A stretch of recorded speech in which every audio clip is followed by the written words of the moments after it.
our names. So I'm Kat, Julia, Gerard, Spencer, Cliff, Catherine, Frank. Susan, Dean. and Bob. Yes. Seeing there's a couple of newbies here, we'll go through the old spell again. Same old story. We can't teach you anything here, and we can't tell you anything. All we do is point toward and ask you to look to where we're pointing to see for yourself. Because when you see, grasp what we're talking about, you'll realise that there's nobody who can teach you anything and nobody can tell you anything. And it's not something new that we're talking about. If you look into the old, some of the great traditions, or religious traditions and all the rest of it, you'll find it's all, we're talking about the same essence. It's patterning, shaping, forming, expressing, and appearing as everything. Another way we put it is we not speaking to anybody. I'm not speaking to any mind. I'm not speaking to that body-mind identity you believe yourself to be. I'm speaking to that I am, and realise what the I am is. It's a sense of presence. Each one of you will recognise you are present and aware right now. The sense of presence expresses through the mind as the thought I am. Just to this, to nothing else. So there's nobody speaking to anybody, it's just all happening.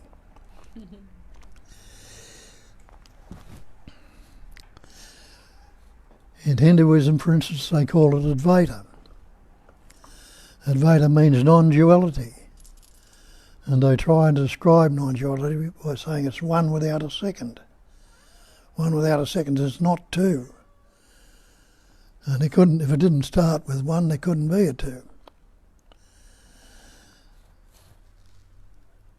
Buddhism, they'll call it the great perfection. And they give it to you in one sentence here. The great perfection is non-conceptual awareness. Awareness without any thoughts or any concepts on it. Not two. And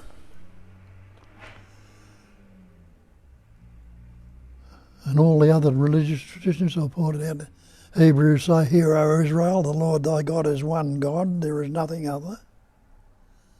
Not two again.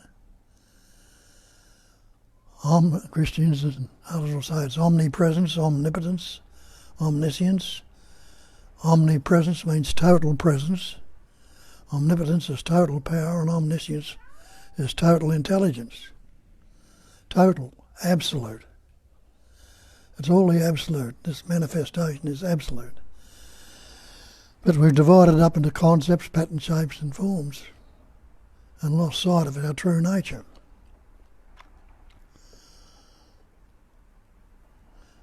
And that's what needs to happen.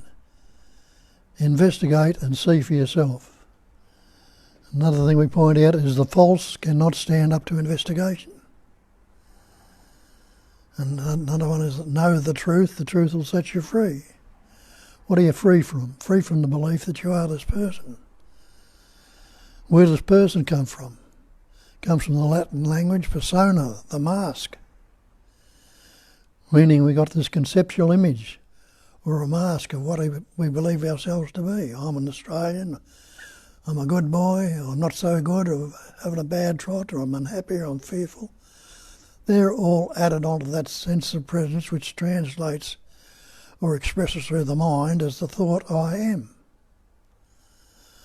And that I then becomes, another way for putting it, is me. So that sense of presence is divided up into these seeming separate entities, the individual, the person. But there's nothing separate in this manifestation. It's all the one essence, it's patterns, shapes and forms, experiences, expresses it, everything. And you can only be that if you're not separate. And that's the great mantra, or the Mahavakya they tell you in the scriptures, I am that. And when you look at that, you see that everything is that. Innately you know it. Because you say, that's the chair you're sitting in, that's the room you're in, that's the tree outside, that's the flower, that's the bird, the volcano, everything. Everything is that already, which we put words on. Now, how many words were you born with? You can't say you were born with any words, so you can't remember your birth. You say I was born, but your parents told you, or somebody told you, and put the name or form on you. And we've taken the name and form, the persona, to be real. But is the person, or the persona, is it real? If you haven't got those words on it, what are you?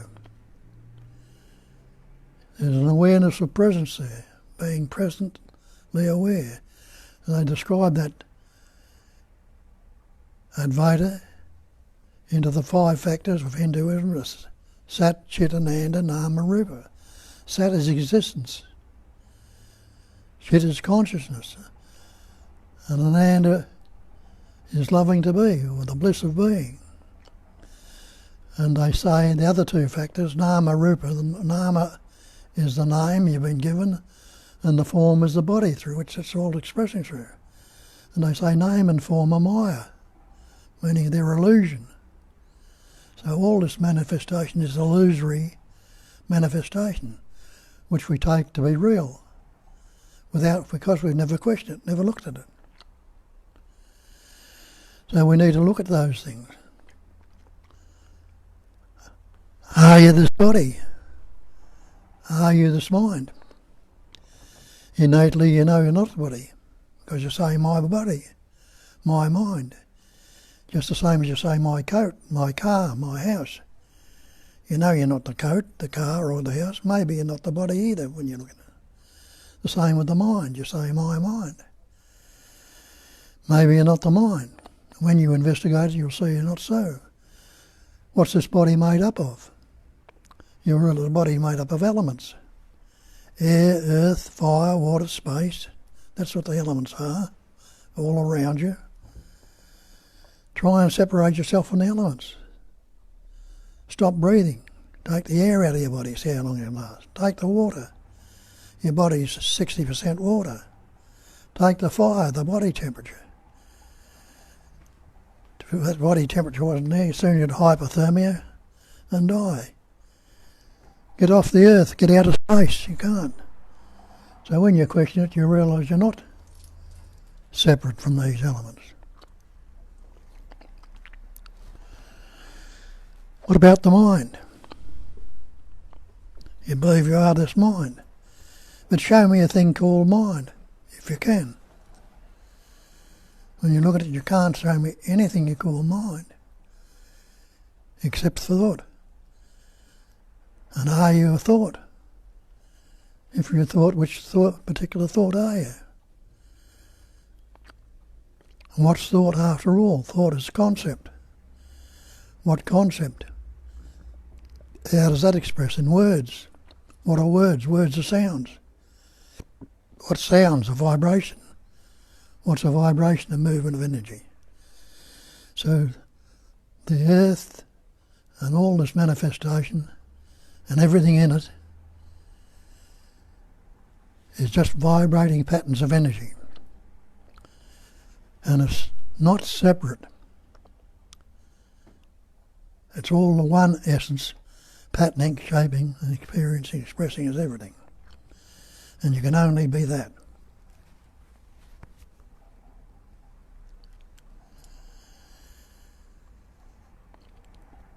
So you must be that. How does all this come about? You take yourself to be a human being. But it's the one being expressing and patterning experiences everything. And to call yourself a human being, and if you believe in a God or a higher power, you'll say the Supreme Being. Well, separate that beingness if you can. Take the Supreme off it and take the human off it. Separate the beingness without those words. And you realise that's being a chair you're sitting in, it's being the carpet on the floor, it's being the room, it's being the sky outside, it's being the trees, being the flowers. Everything is that pure being, which we've separated with the words. Now, how many words were you born with?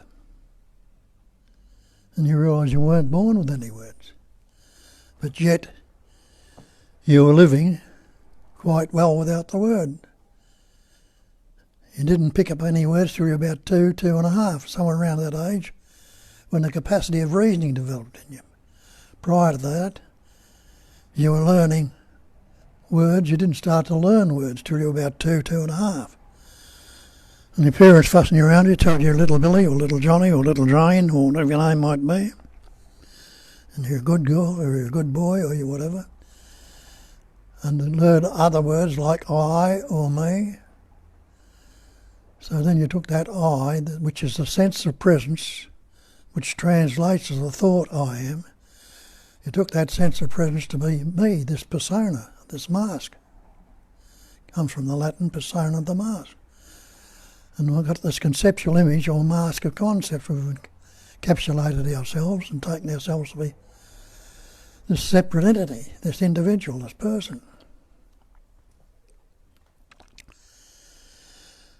And you didn't learn words till you were about 2.5, when the capacity of reasoning developed you.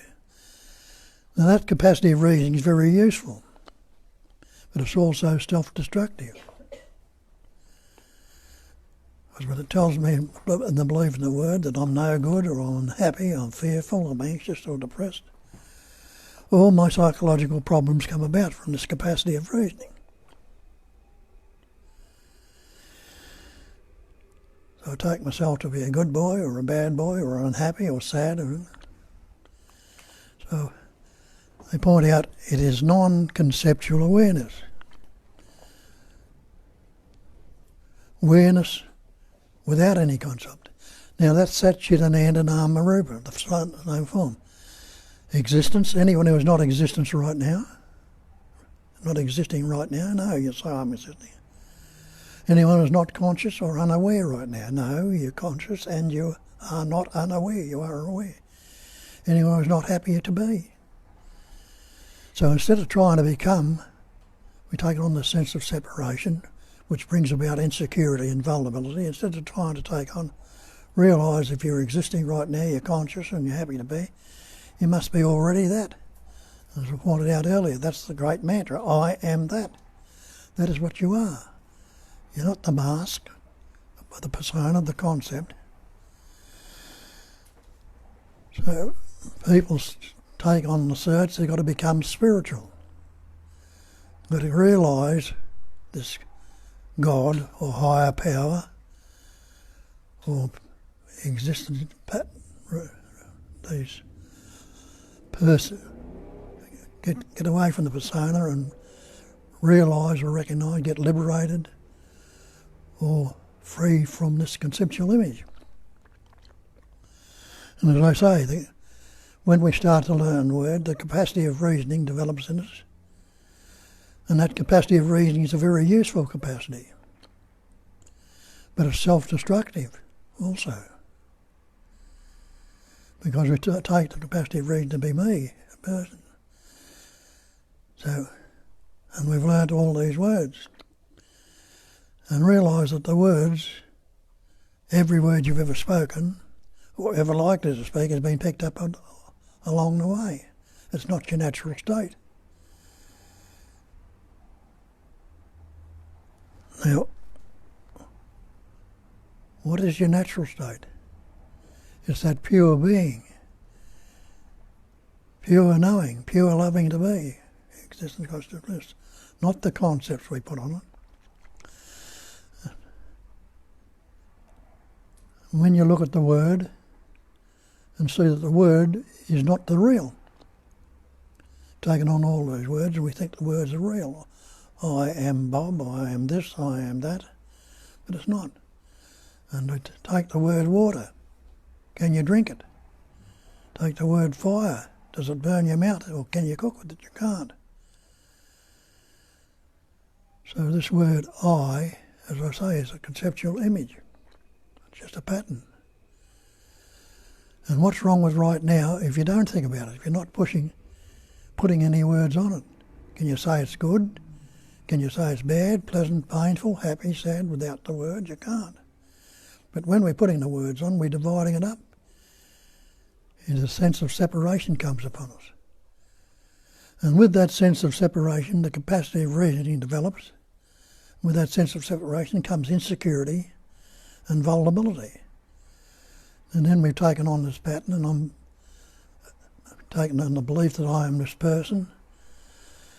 And the little child doesn't know what that is. He realises, I am this little Johnny they're talking about. And he looks out there into nature, and he hasn't learnt words for that, and he doesn't know what it is. So he feels insecure and vulnerable. And then he takes on his belief that this word is real, and he says, I'm not little Johnny. Oh, I am little Johnny. And he looks over there and he says, that doesn't fit little Johnny. He hasn't got any words for that, so that's not me. That's not I. With that sense of separation comes that insecurity and vulnerability. And that's when the search really starts. Because we're trying to become whole or complete. And realise again that becoming is not being. Becoming implies a future time. And if you investigate that and ask yourself, is there a past if I don't think about it? And what can you say without a thought? You can't say there's a past or a future without a thought. But yet, until it's questioned and investigated, you'll say, I was in the past. But try and live a moment ago. Try and live yesterday. You realise you can't live a moment ago, you can't live yesterday. So you can't live in the past. You can recall the past, but you can't go back and live it. You can only recognise it in the recollection of it, and that'll be a memory now. So you can't go back and live it. You can recall it in that recollection. If you're not recalling the past, you can't tell me what you thought of a minute ago now, unless you're recalling it. It's already on, it's already finished. The same with the future. Can you anticipate and imagine the future? You can't. You can't live in the future, but your anticipation and imagine can only happen as an anticipation or imagining. You can't live in the future. So we've taken on this idea we are time bound, but when you question it, you see not. It's always this absolute, right here and now. Everything is absolute. Nothing can be added to it. Nothing taken away from it. And have a look at this thing you call mind again and see how it functions. You'll see it's always vibrating. As a vibrating pattern of energy, it's always functioning dualistically. So it's either good or bad, pleasant, painful, happy, sad, loving, hating, positive, negative. Watch your mind and see if it functions any other way. And you realise it can't function anywhere.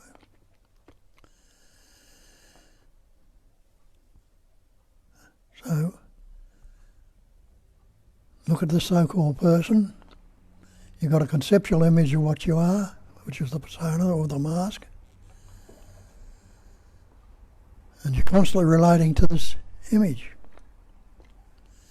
So all our problems are problems of relationship, relative to, not just the male-female relationship, but relative to my work, to where I live, to my education, my job, or whatever. All relativity. Relativity is dualism. And this manifestation has never anything other than the absolute, the totality. What can you add to the absolute? Nothing. It wouldn't be absolute. What can you take away from the absolute? Nothing. It wouldn't be absolute. Or as they put it in Buddhism, they call it the great perfection. What can you add to the perfect? Nothing. What can you take away from the perfect? Nothing.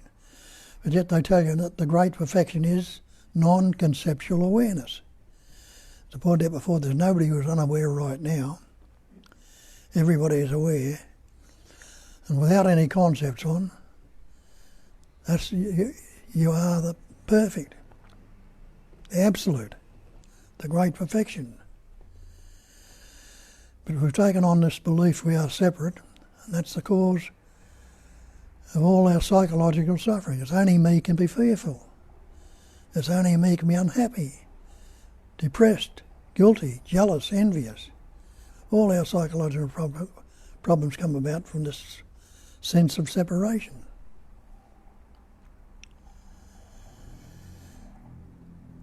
So, we've believed we are this person. I am Bob, the Australian, the conceptual image. But we're told about all these religious traditions. You've got to become realised or liberated or free of all these beliefs and all that. But as I just pointed out, if you're not separate right now, you don't have to become any of those things. Because when you look at this life, life is living on life, and out of life more life comes continually. And there is only life. There is nobody who lives on life. So you are that life. You are that essence. You are that intelligence energy. You're not the person.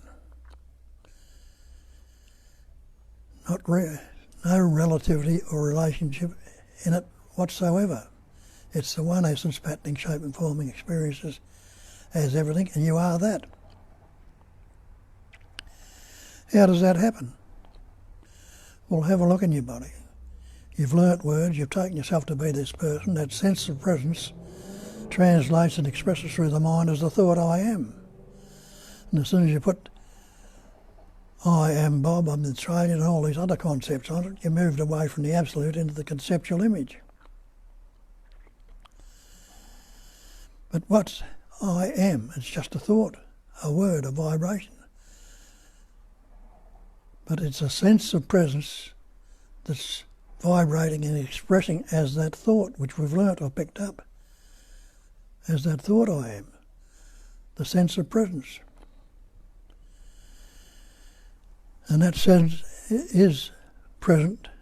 The I amness comes up in this presence. It's immediate right now. Can anyone say I am not right now? Or I am unaware? You know you're not unaware, so you must be aware. You're not absent, you're not here, so you must be present. So you are already that. Instead of trying to become something which keeps you in the problem, take the stance already that you are already that essence. Look into it, investigate, realise it, recognise it, and start from the fact that you are already that. The Buddha called it a cognising emptiness. It's saying it's all empty. This manifestation is empty. It's all pattern, shapes and forms. But it has the capacity of cognising or knowing. And we are cognising the emptiness, trying to get it to grasp the emptiness. And we can't, because we're grasping the pattern, shapes and forms in which it seemingly appears. But when he tells you that it's the cognising emptiness that's doing the cognising, and you are that emptiness, and the emptiness is form, and the form can be nothing other than the emptiness. Pointing at it again, it's all that one essence that's dividing or repairing pattern, shaping form into the many. But you're already that. See how that manifests in your body, expresses. You've learnt all these words and put these labels on yourself. I'm body, I'm Bob, the good boy or the bad boy, unhappy or sad, or I'm fearful or anxious. All the psychological problems come about because of that. Now,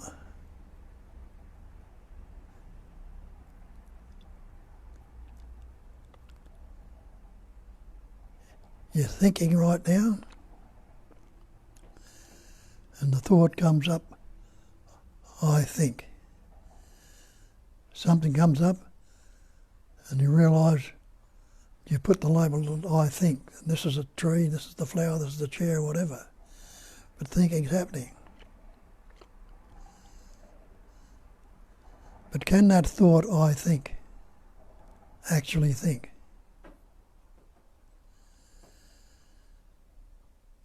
Well, what's your next thought going to be? You can't tell me what your next thought is going to be. But thinking is happening. The thought will come up. But you're translated by the label or the word we've learnt, I think. Now then, as soon as you say, I think, you believe you are the thinker.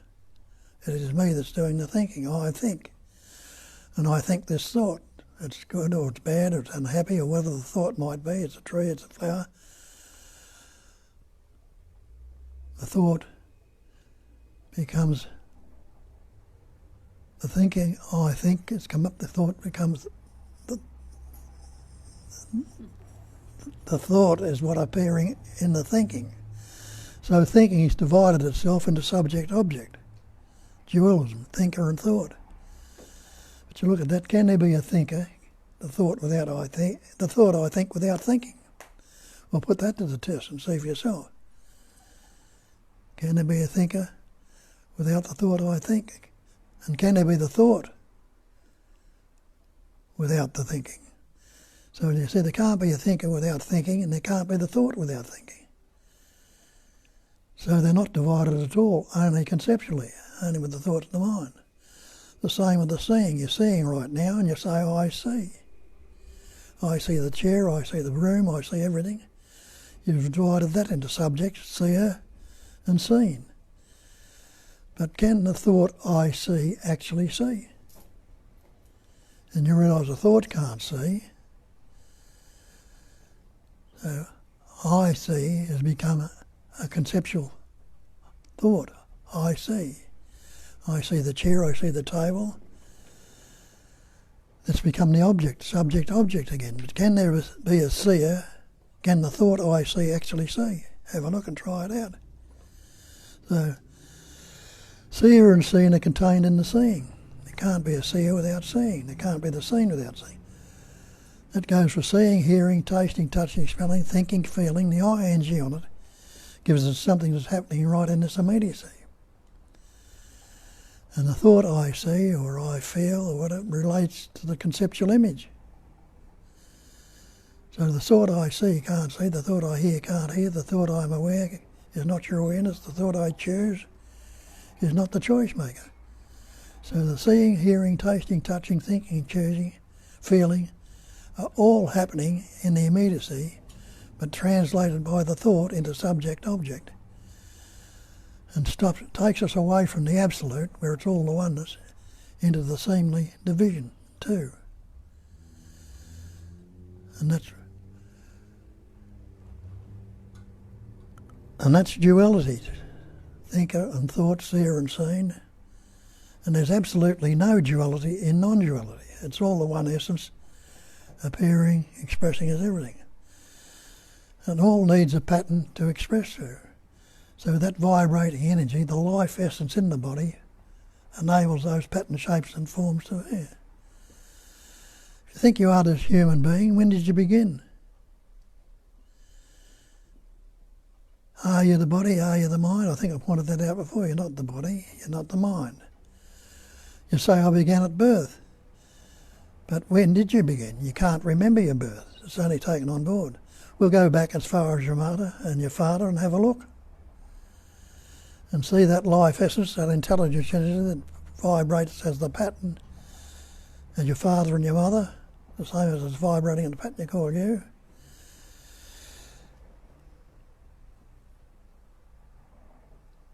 In that life energy, which was your father, through the prana, through the breathing, and the food he's eating, that life essence in that pattern, enabled in that pattern a little microscopic particle you can't see with your naked eye called a sperm to form. Now that sperm was suffused with intelligence energy. It knew what to do.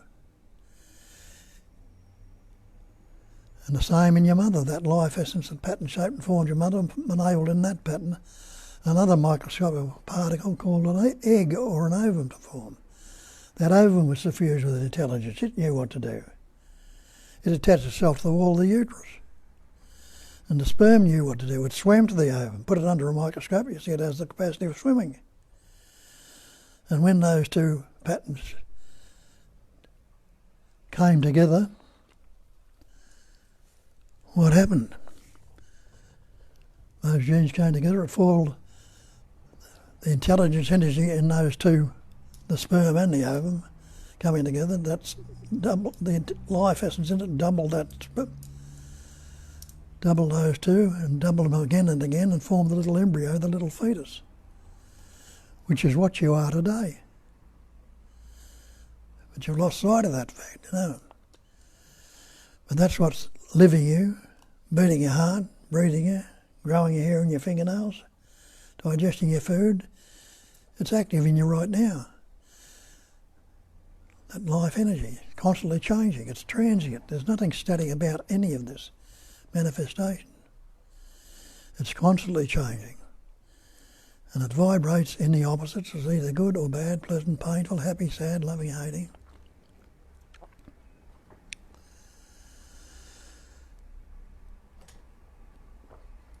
So, when that learned words come up, and you take the word to be real, and you take on the belief that you are separate, I am Bob, this trainer, and I learnt words, so I'm separate, and that's not me, that's not I, when you look out there. We'll see how that works in your body. Something comes up and you like it. Not realising that everything is transient, the whole manifestation is constantly changing, and your body is changing right now, constantly, ever fresh and ever new, right in this moment. It's changing. We don't see that, so we take it to be static and real. Something comes up and I like it, and you don't want the good things to go. You want to keep the good. So we don't like the bad, we want the good. Not realising being transient, it's changing right now, and ever changing, and ever fresh. We don't want the good things to go, so what do? We try to keep them there. We don't want them to go away.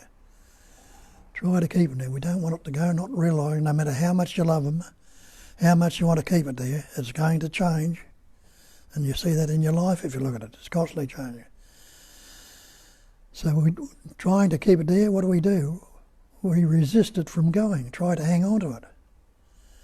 And don't you realise resistance is conflict? Any resistance you are in, you're in conflict. And realise that any conflict you are in, resisting anything, makes you anxious, fearful, depressed, guilty, unhappy. All the psychological problems come up with that resistance. And all that makes you, all that conflict going on makes you uneasy. Another term for uneasiness is disease. So there's resistance, conflict and disease going on all the time.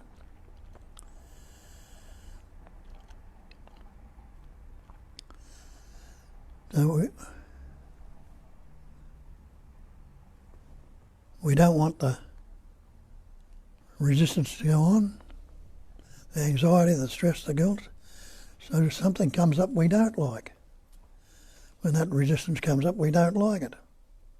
Not realising that That is causing our problems. We're resisting, trying to keep it there. We're in resistance again, conflict again, and uneasiness. So that's what our life is composed of. Fear, anxiety, stress, guilt, shame, remorse, not realising the true nature, where it can be free from all that suffering. So we get lost in it. So wouldn't it be wise to investigate and have a look and see if you are this separate entity, this individual, this person, or go into it, look at it, and recognise your true nature.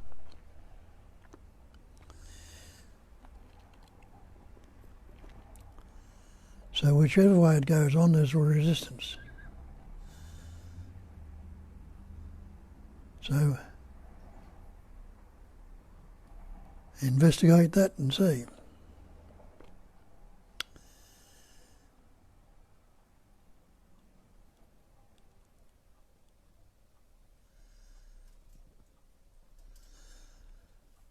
So I need to investigate this me and see for myself whether it's a fact or not. There's any entity there that is resisting or in conflict, or is a spontaneous functioning, like the life that you are is spontaneously functioning. You're breathing right now, heart's beating, hair and fingernails growing, food's being digested, all spontaneously happening, a spontaneous functioning. And the believed in me is the cause of my fear, my anxiety, my stress, my guilt, my shame and remorse. It belongs to this so-called me, or this I amness. It's the I amness that translates as the thought I or me and becomes a me. So translate to see that this me, this persona, is what I really am. And when it's investigated, we say the false can't stand up to investigation, and that's true. You see the false is false, you can't believe it anymore. So belief, we believe this and believe that, we've taken on all these beliefs. But have a look at the word belief. The dictionary definition of belief is an unquestioned acceptance of something in the absence of reason. It means we haven't reasoned it out. We've taken a belief of what somebody's told us, our parents, our schools, societies, everybody told us you've got to believe this. And it's not the truth. The definition of belief is an unquestioned acceptance of something in the absence of reason. Acceptance of an alleged fact without positive knowledge or proof. When you investigate it, you'll see that it can't stand up to investigation. But are you unaware if you're not even investigating? You're not unaware. You're always that awareness, present awareness. And all the concepts and thoughts, that's all they are, mental concepts or thoughts. So to become, investigate, that's what needs to happen. And recognise that you are that. Now, a lot of us have had taste of this, and we've taken on some belief in a higher power or a God or something better than, and think we've got to become enlightened, got to become realised with that. And so we set out on the so-called path. Now, who is it that take on this path? It's only the believed in entity me that thinks it's separate, that's got to become something, when the pure being is never becoming. It's always being, and being is the actuality.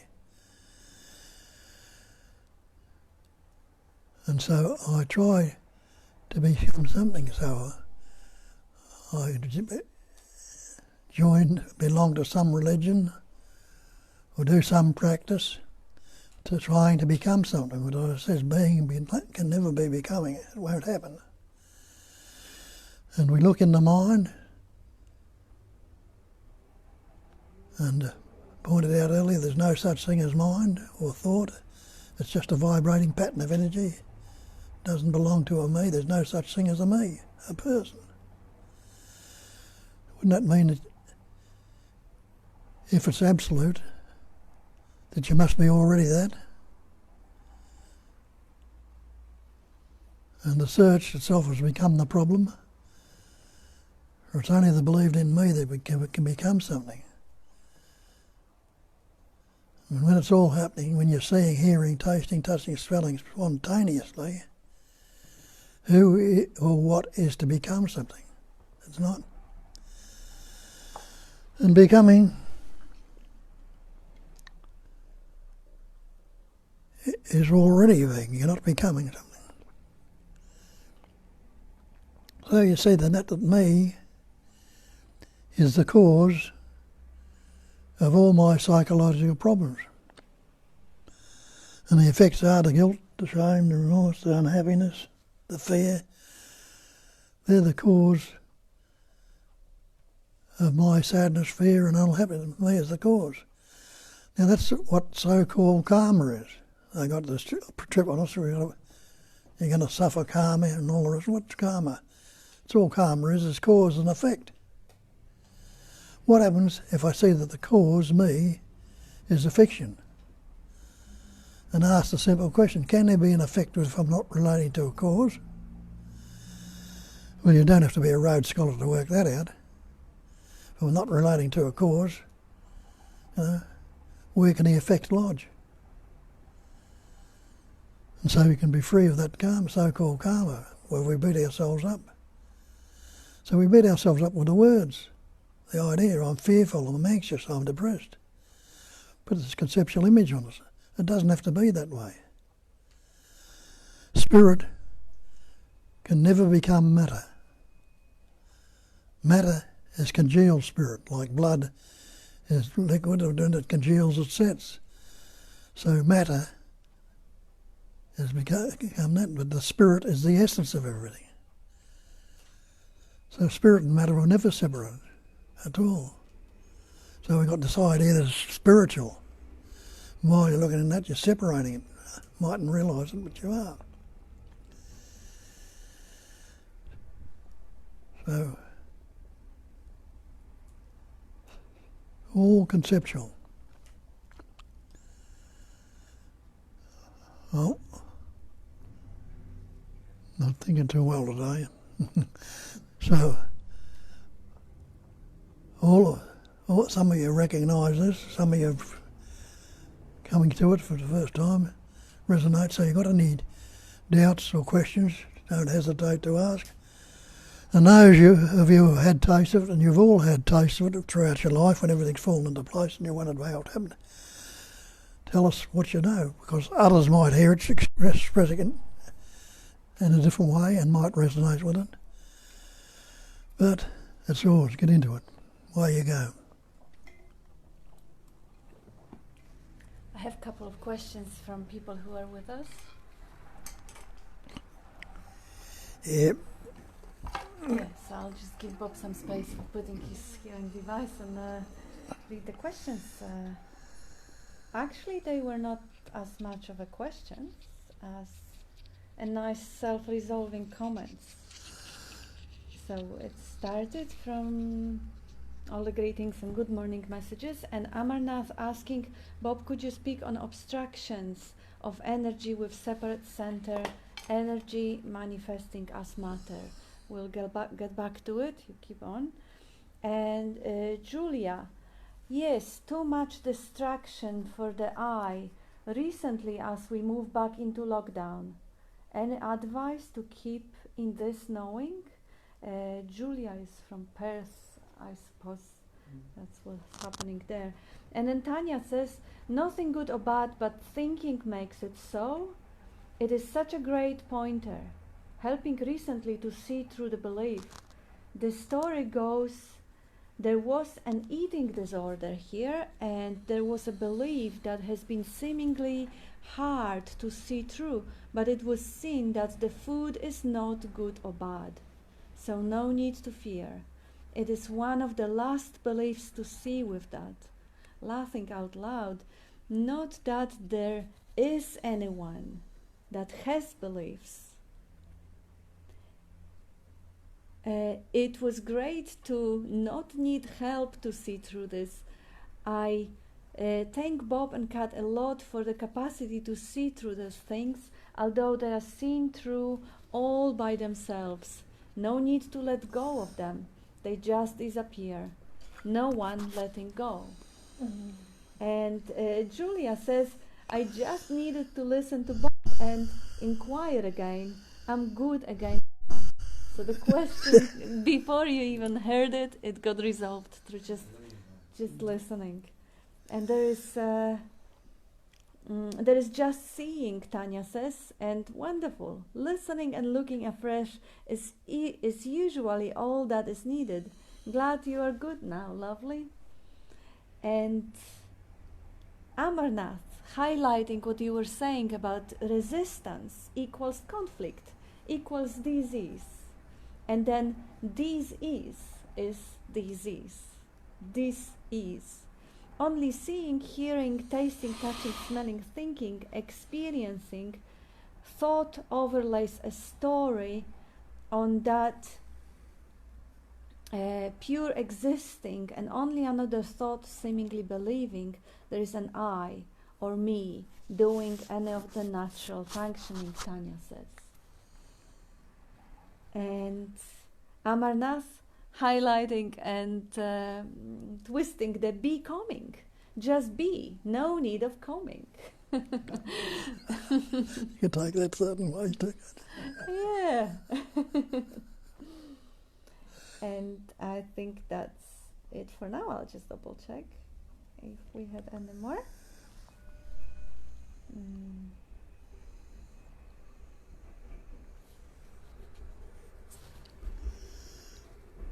Yes, more good morning messages. And then Julia has, you are cleverer than anyone, Bob. Do you mean you are not thinking well? What do you mean you're not thinking well? You said you're not thinking well. We all have no hope in that case. We love you. Simply, there's no thoughts arising at the moment. Yeah, that's... Or forgetting. Yeah, there's no one thinking or forgetting. It's just no thought arising. And Tanya says, you are only ever talking to yourself. There can be no shyness. There can be the thought that there is something to protect from others, and that may be why there is shyness, but there is no one without there is no one here to protect. All is one without a second. And the love messages from John and from April. And Rohan says, oh dear Bob, get your no mind out of the gutter. Rough.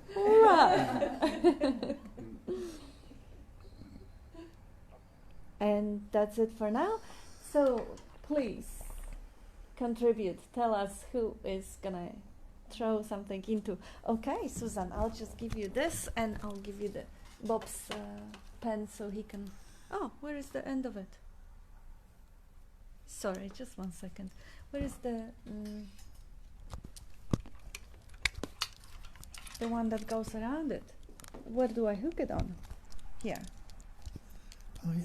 Yeah, I want to hook the microphone. That used to have a little ears to put it on. Yeah. Okay, it doesn't. That's okay. Thank you.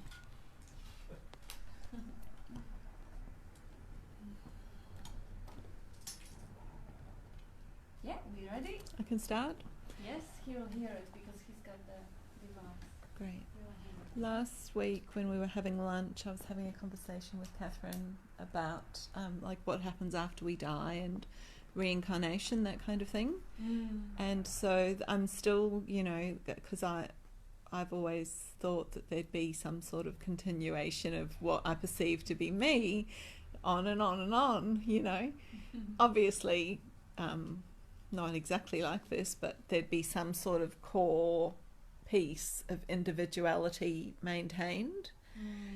So I'm kind of sitting here with that sort of just noticing, for example, like how we are all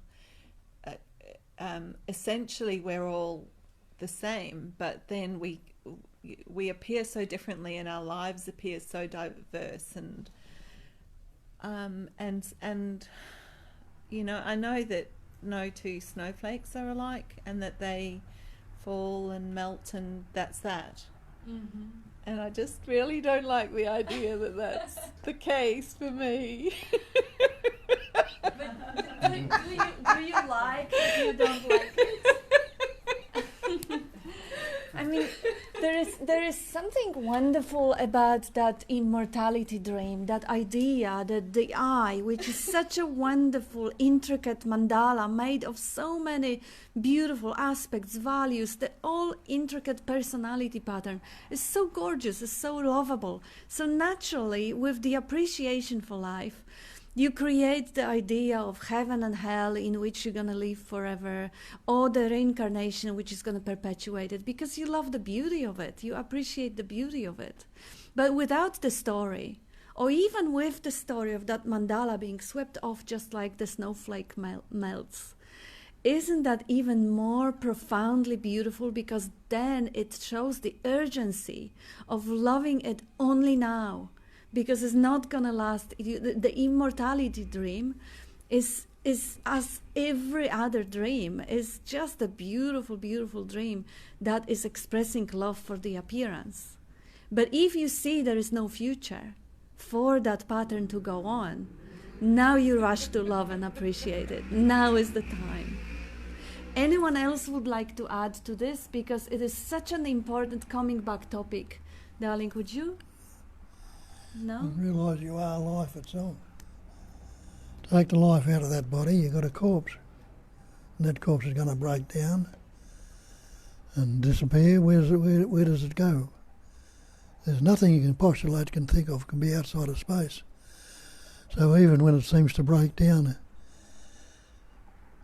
and dissolve into all sort of, it'll still be the one essence, because it's all the one essence. It's all life itself. And you are the life right now.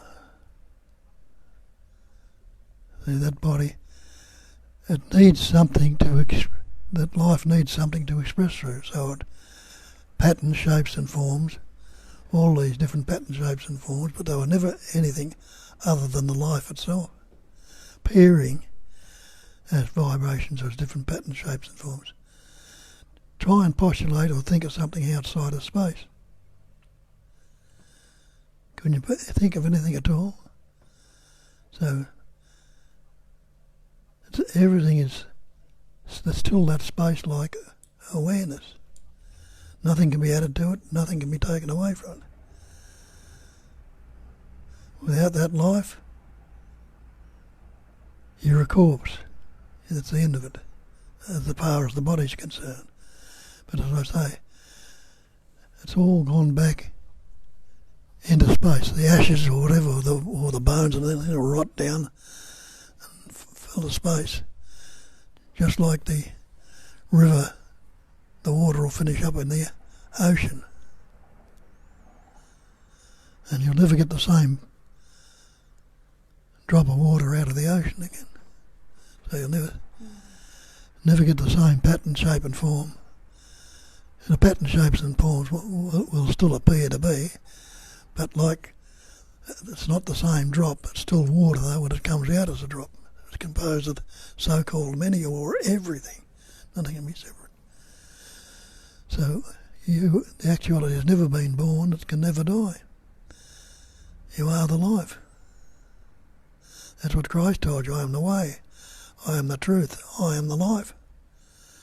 not talking about himself, he's talking about that sense of presence, which translates through the body as the thought, I am. That's the way, that's the truth, that's the life. So if you investigate the I amness, as Nisargadatta told you, stay with the I amness, which is the sense of presence. If you're anyone not present right now, and anybody unaware, well, right here, right now, as you're thinking about when you're not going to be here, as a course, you're still that presence awareness.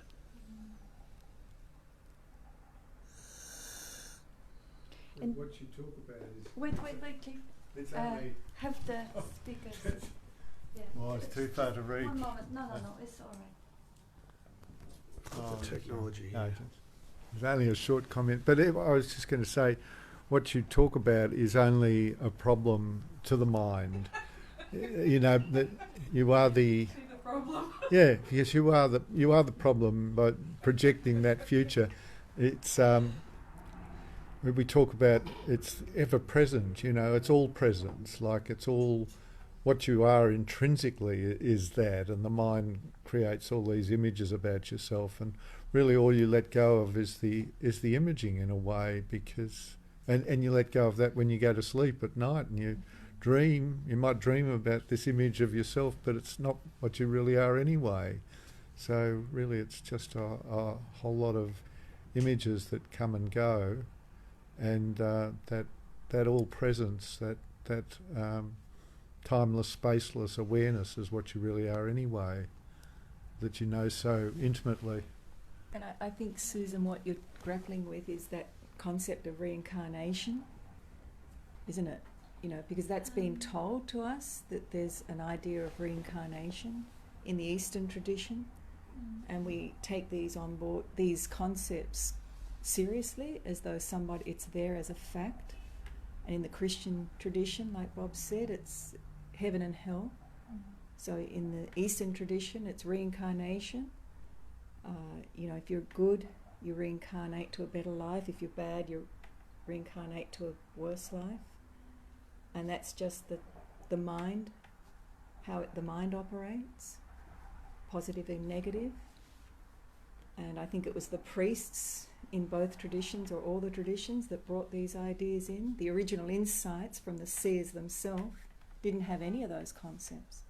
It's just that perhaps over the years they've built up and people have not questioned them.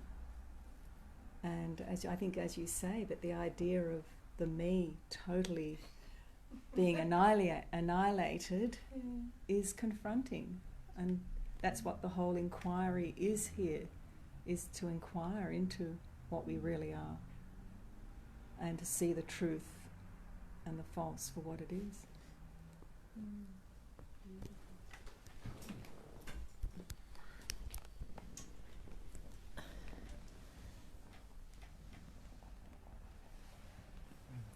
Regardless of whether you're coming from a Christian tradition or a Eastern tradition, one thing I've never heard anybody really define is a spatial boundary.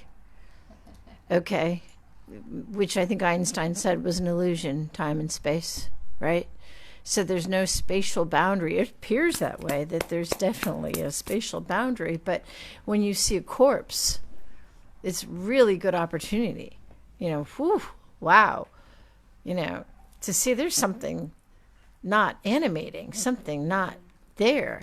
But that it's full of bacteria. That's the bacteria is animating. Yeah, that's animating, and whatever is breaking it down is animating. So, but whatever, it just seems void of something, like something's missing. You know what I mean? There's definitely. I think it's a human-centric idea, you know, that the body goes and then I go. Like, you know, we're all very human-centric in the way we look at the world. It's okay, that's all. I just want to... She said it's a human-centric idea that the body goes and I go. And the way we view the world is... Because we see ourselves as a body. Right. And when you see that the body is not what you are, and that's so, for me, from my experience, like, anyway, when I saw my father's corpse, you know, it was like, that's not him. You know, it was just such a strong knowing. I don't know. Yeah. You know, like just like, whoa, that's not him. You know, and if that's not him, then that's just a shell, then this is not me. And this is not me, then I can maybe put my hand near yours and not even touch you, and you can feel energy, right? So what is the spatial boundary then to where I stop and where I start? And if there's something that, like, you can reincarnate forever, can't you? Right? Like forever meaning a billion years into the future that doesn't exist, right? And you can be in heaven or hell forever, a billion years into the future that doesn't exist. So if there's some future billion years from now that doesn't exist, that like no end to that, then how could there be a beginning? Where you started, there's a you that started. And there's no spatial boundaries. I don't know, it's just something that occurred to me once that oh wow, and all the religions, they don't really, it's something they left out of the picture. Oh yeah, you reincarnate, or, well, what's the properties of that? What is the spatial boundary of that? What is it? Where does it? And it doesn't have any. And you see people, you hear stories anyway about people who've had these. Bob makes the point. It's a near-death experience. Mm-hmm. It's not a death experience because the only thing that's dying for a moment is a me, right? Okay. And you rise, but people come back with a report about what happened, and they see that there's a rising above a body that's not them. They see a body. They see what's happening in the room. They see the doctors fussing about. They see the fly on the wall. They see the clock. They see all kinds of things. There's a seeing. But there's, I don't know, there's a knowing also. That it's all good. It's enlightening. Everybody who's had that experience, from what I've heard, not everyone but many people who remember it, come out of that with like, oh, wow, it's all good. You don't have to worry so much anymore. It's okay. Anyway, that's my 2 cents. Do you want to add something? Yeah, Bob has something. You say? Here. Just I only want to say, when you were saying the body and the ego. The body what? And the body goes and he goes. The I goes. Yeah. I go. He go when I go. Yeah, he goes when I go, or I go when he. Egos that I go. Egos when I go. But the few things I wanted to just highlight that were said by Bob first, and then by Catherine, and by Julia, that is quite important in the origin of the idea of reincarnation, or origin of the idea of survival or eternal existence, any sort of eternal existence. It comes from the intuition that life doesn't die. Bob said it first, and then in different ways you ladies highlighted the same aspect. Life doesn't die. When the body dies, the life doesn't die. Let's do the experiment and switch off the light for a moment. Yeah, where is the globe going? It didn't die. The life is back on again. Or when we blow it off completely, the life incarnates, the electricity, the power incarnates into other globes or into other equipment. When the power is switched off, there is no death. But when you switch it on again, is it reincarnation? We could say the life incarnates into forms, but this is also incorrect, because this is a good pointer, this is a valuable pointer, but really there is no two. Life and the form are not two things, like there is a dead form and then life comes and brings it to life. No, the life animates, makes form of itself, just like ocean make a wave of itself. So it's not that there is a wave and the ocean makes it alive, no, but it's a good pointer to say that life is something that never dies. The potentiality or the energy never dies. And it creates forms. So the same essence, the same life or the same energy gives itself this body. And then it goes back to the ocean. Like Bob says, the drop goes back to the ocean. And then it creates itself a different body. The body of the star, of the sun, the body of the dog, the body of bacteria. But it isn't reincarnation per se, because it is only one. So it is not that this part of the body or this fraction of the energy incarnates to a different body, because the energy doesn't, it's like Bob says, it's just energy. But it doesn't die. The immortality dream is a fact on the level of identifying, of finding out, or dropping off the identification with the form and finding your own true nature as the pure life or pure energy. In this, like Buddhists are saying, you are a mother and a father of every sentient being. And every sentient being is a mother and a father of yours, because there is no separation. You are connected with every sentient being, and they are possibilities. And even Nisargadatta was encouraging people to actually try that little experiment with touching the finger and a thumb. And now incarnate to the thumb. This is you, and this is it. So you experiencing it. You are this and experiencing it. Now, do the other one. You are this, experiencing that. You see, you can do the mental experiment and assume identity of the form. How about assuming an identity of the form of a tree? You can do that. I tried that. It was great fun, because the being, ultimately, experience of being is tasteless. It doesn't have any flavor, color, shape, form, nothing.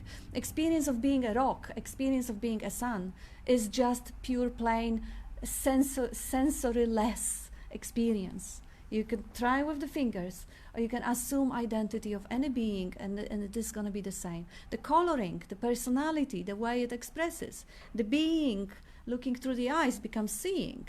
The being looking through the ears becomes hearing. The being becomes action, functioning, hair growing, whatever. That pure being reincarnates into different ways of expression. It reincarnates, or incarnates, one could say, because the incarnates again. It just incarnates one. It's no again, because it's only this moment. It incarnates into thinking, into thoughts, into feelings, into experiencing, all of it. And how magnificent, because it is all you. Everything behind the whole dream, every world is a reflection of you, is not separated by you. You close your eyes, the world is gone. Part of you is gone. You can't see yourself when you close your eyes. But you open it and, that's the reflection of me. That's what I am. Because you are everything. So that's a really, really dropping off the idea of attachment to the me, to the individual imagined self, being a conglomeration of past memories and traits of personality that they told you you are whatever, Scorpio or Aquarius, and yes, this is me. Nah, this is just temporary costume. Dropping the idea of being a temporary costume and finding out that, oh my gosh, I can wear any costume. I can experience myself, see myself in every reflection. Don't have to be attached to this one. But being attached to this one, as I said before, is love is appreciation of the form, because they are all amazing. They're really amazing. Dean, you No. okay? Yes. You speak. All I want to add to that was when you're talking about the electricity. Yes. It's the one generator that's expressing through all the bowls. Yeah, the one source. That's what I was heading at. That you suggested firstly, like ocean and then drop. One source. Yeah. It's the one generator. It's different globes. So that's what the pattern shapes and forms are. Different wattage, different power. In terms of the question, like from my own experience, as long as there was a personality, the question come up, and all kinds of questions like that. But then something happened, and that started to just disappear. And then everything that Kat was saying becomes the most fascinating thing in the world. So attention, there's no need for that question to arise, because there's something absolutely more magnificent happening in this immediacy, and fascination and attention is absolutely absorbed by this immediacy. So the question's still there, and it's fun and whatever, but it's so irrelevant to the immediacy, because the immediacy is just fantastic. Yeah. And well, I think that's the point there, that the immediacy is is important because basically it's the mind that, Bob's spiel is all about really understanding the mind, because the mind is the me and time. And the immediacy, Dean, I think is important because usually there's relevance given to the mind and thinking, because we're very removed from our environment, especially we're removed from nature, and we've become very much hedonistic people where we're thinking. Intellect is very important. And so there's a lot of space, a lot of percentage of our time is given to our minds. And that's the dualistic, that's where dualism appears to be so, because that's the nature of language. We can only talk relativity in relative terms. That is what language is. And so that's where the problem starts, where we give so much attention to the mind and we're all in our own little cocoon of mind. And I think this is where the vigilance and earnestness has to come in, where, well, there's the mind going on about me, a supposed me, and then that's where the problems arise. And so then to give attention to all the senses rather than focusing in on the mind, it brings everything back to kind of a harmony, because we have to think, but then we've got all the other senses operating, and usually they're given short, we don't sort of attend to what's around us all the time, but we're always constantly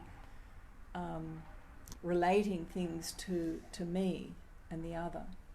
And I think that's where the work lies, if you want to call it work, not that you're actually doing anything. It's like the, seeing through and seeing what Bob's pointing to, realizing, what the belief is compared with what the reality is of our lives, of life, and then seeing that in our own life and realizing when we get into the head and to the me, the center of the me, which is all a fiction, and really seeing through that in our own lives.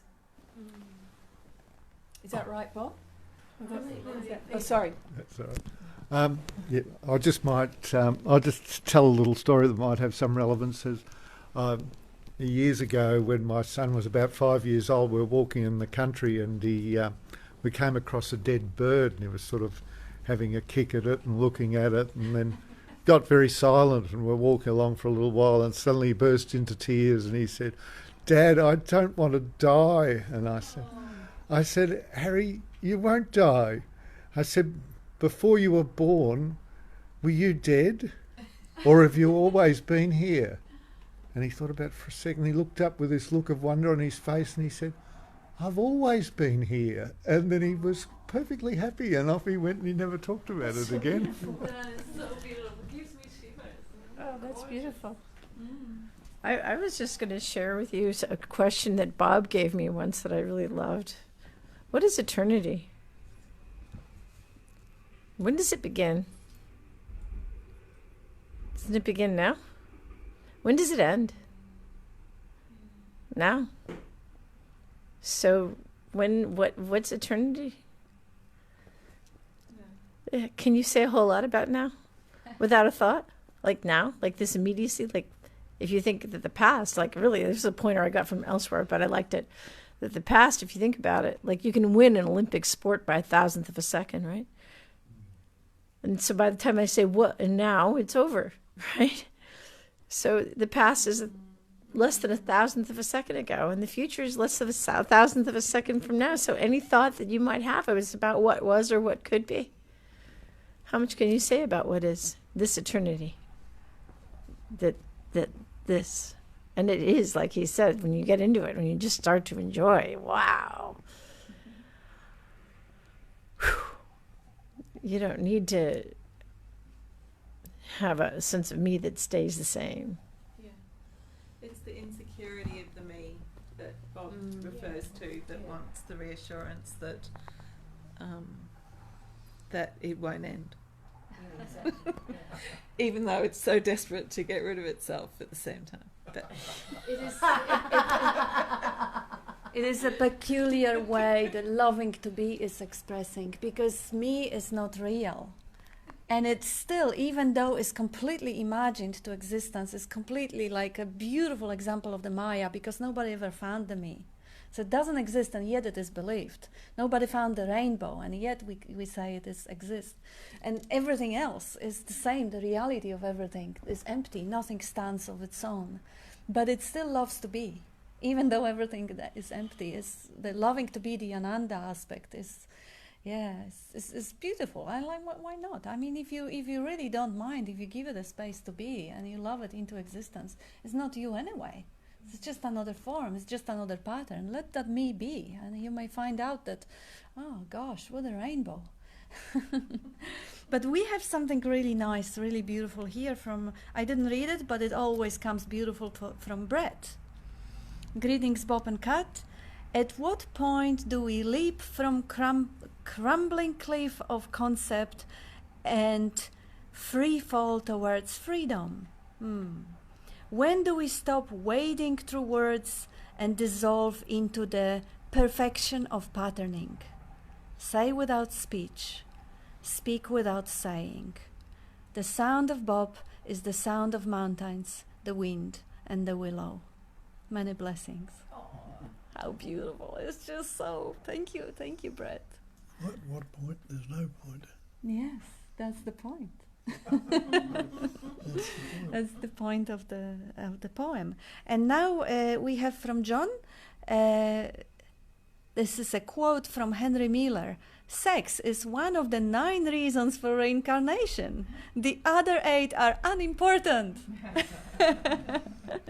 Brilliant. Sex is one of 9 reasons for reincarnation. The other 8 are unimportant.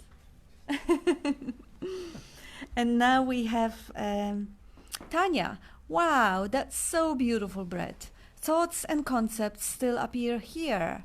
They are noticed to be just thoughts, concepts. That's all that needs to be seen, isn't it?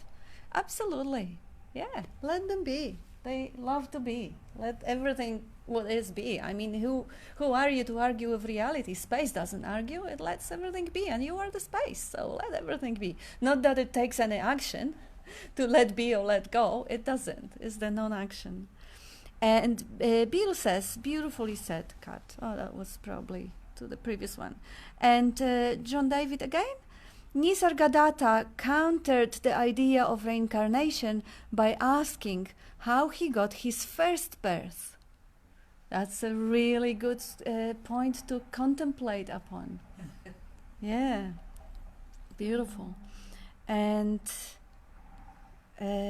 Julia says, so profound, and gives us a heart. And Tanya, only a thought says there should be less thought. Concepts and thoughts are spontaneously appear, and that doesn't mean there is a separate entity. This is what seems to be true. There is a thought that there is more to see or something to be seen more clearly. What needs to be seen? It's nicely said, Tanya, when she says there is a thought that there is something more. Yes, that is just a thought that there is something more. If you don't believe that thought, you look around and you have the totality. What else you need? What more do you need than totality of this present, this timeless moment of now? What more? What needs to be seen? That's it. That every desire and every doubt is just a passing thought, and the eternity stands before your eyes, regardless of the content. Yes, that's the same one. And Matt, like water, appears to become solid and condense and turns into ice. The body in reality is nothing more than condensed emptiness, appearing as a solid separate thing. There is no actual body, just like there is no actual ice separate from water. Water remains water, even as it takes on the form of ice. Emptiness remains as emptiness, even as it appears to be a body. There is nothing other than that. At a certain point, even that which we appeared to negate, body, mind, etc., is experienced as also being the self. Beautifully said, Matt. Absolutely. This is what you were hinting at when you were mentioning the, you know, the congealed spirit, the emptiness is form. Yes. And Amarnath, beautiful cat, sensory-less being simply superb. Thank you. And another one from Matt. The wave is always water. It does not need to stop being an individual expression of the ocean to realize its essence is water and one with the totality. The wave is a moment of the entire ocean and is an expression of water. That's it. Beautiful. And I think there is something more coming up, but I'll have to just check the screen. I'm just stealing the screenshots.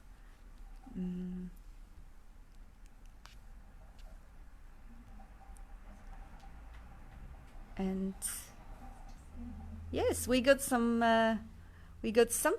Oh, Richard.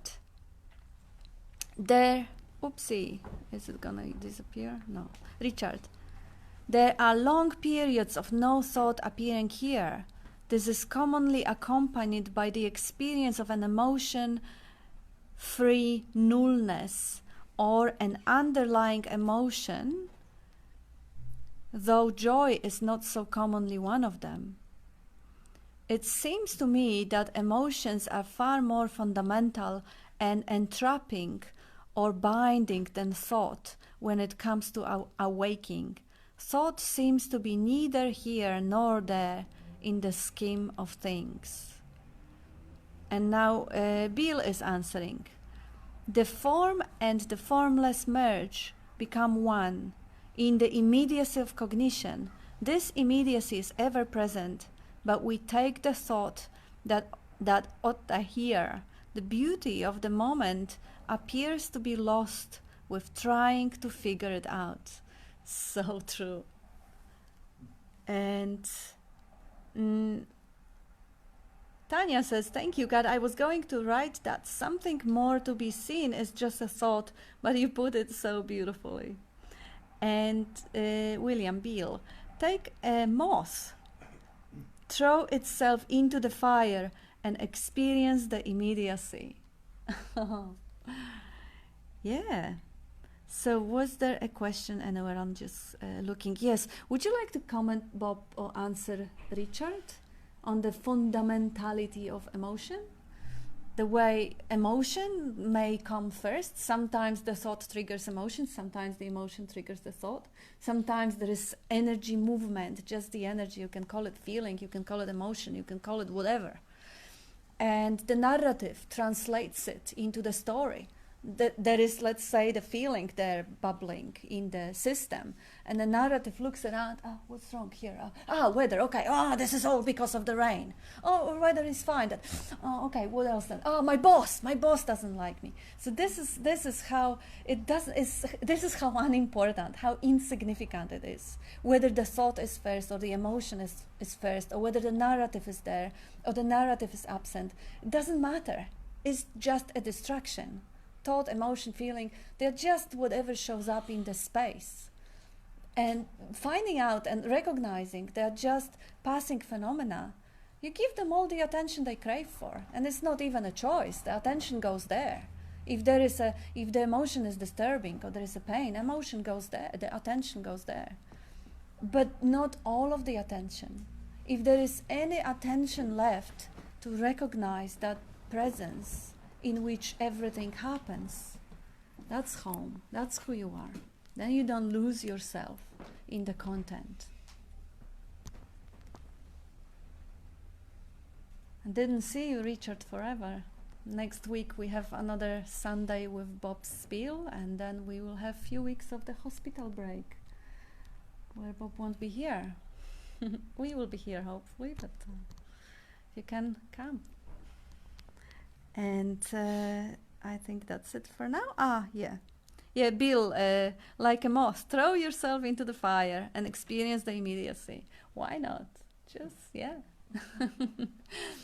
Just die into that sense of self. Like who was that one? Paul or someone who was saying dying daily to the sense of self, dying to the me. That's the only death that is ever to happen. It's not even death, because once you realize that me has never been real, it never existed, it has been born through the act of belief in the conceptual image that has formed when you had enough of story. Like a year-old child has few words, 2 years old has few more words, and then 2.5 has enough words to create a little tale about itself. And then it can actually comprehend the pointers that they say, oh, you are this body. And how convenient. Like, imagine not having a name. This is convenient. It's beautiful. But again, getting lost in that little story of identification backfires. It creates the suffering. And it creates the trap. And without that trap, there would be no awakening. So it's perfect. I'd like to... I have 2 children. I like to think of myself as a good mom. And then when all these little things show up as, well, no, you're not. Your kid's at home alone. What kind of mother, and you can go into that.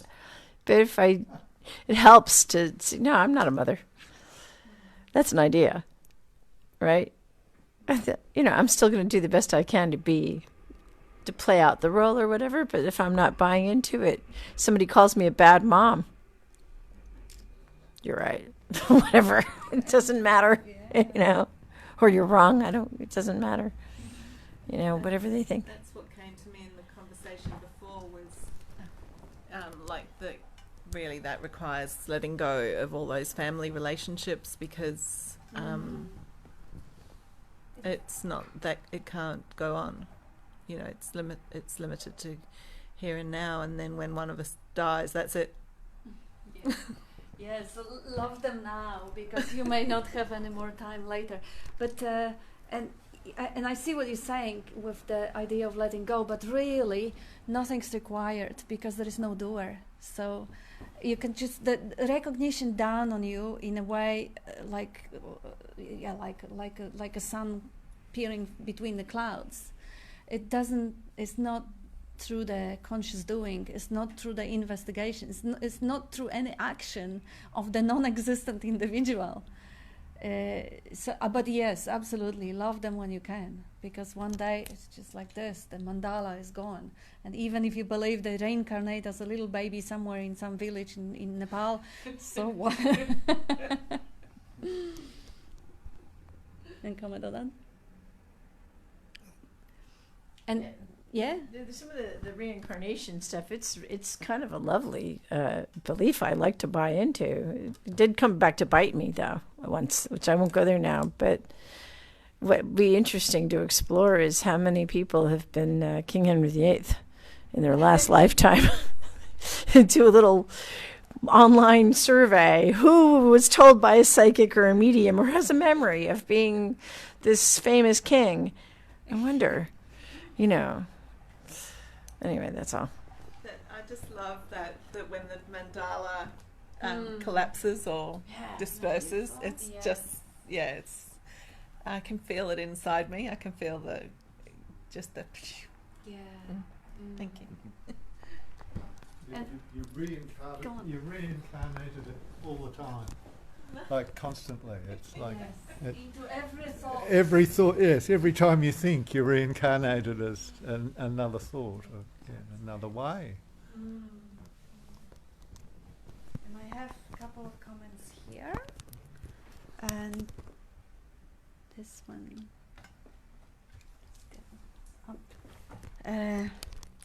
From Amarnath says, thank you all from no one to everyone, and a lot of beautiful hearts and icons.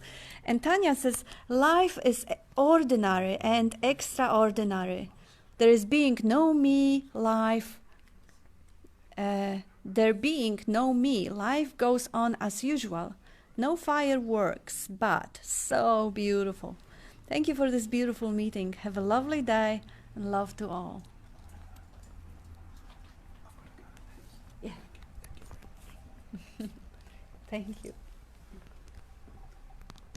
yes, so we started getting thank you messages. So perhaps it's time to maybe consider Sofia and some nice food for lunch. Yeah. Or anyone would like to add something or wrap it up, or we done? You can't add perfection to perfection. Yes.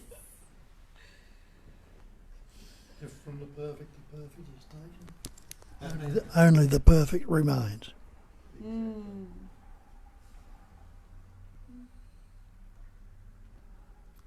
Okay, so have a beautiful day, everyone who can't go with us to Sofia, and off we go. Bye. Thank you. Thank you. Thank you.